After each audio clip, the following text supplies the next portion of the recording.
අද නේද ඕලෙවල් පටන් ගන්නෙ. කොහොම හරි කරලා විභාගේ කොට දා ගන්න බලන්න.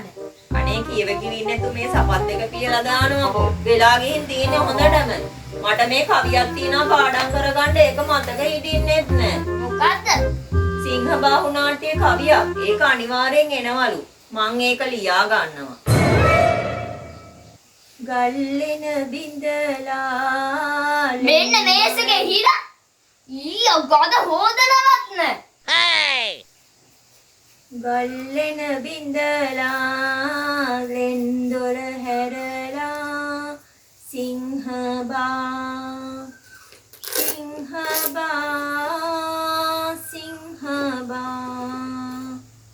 අම්මා හරිද?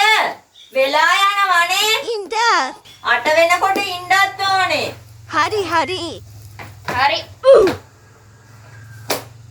මේ ටික දාන්නකෝ. අක් නැත්තම් එකක් නෑ අනේ.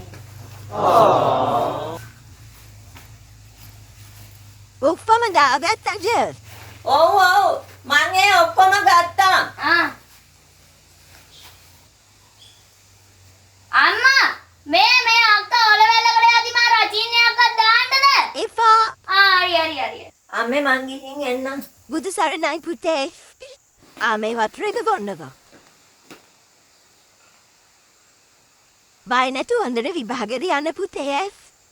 මේ දේවාලයෙන් ගෙන ආපු දෙහිගෙඩිය යන්තරේ මේක දාගෙන යන්න නැත්නම් ඔයා විභාගේ පෙල්ලේ. විභාගේ ඒ බැලුවත් විභාගේ මෙහෙ බැලුවත් විභාගේ තමයි අපේ අභාගේ විභාගේ තමයි අපේ අභාගේ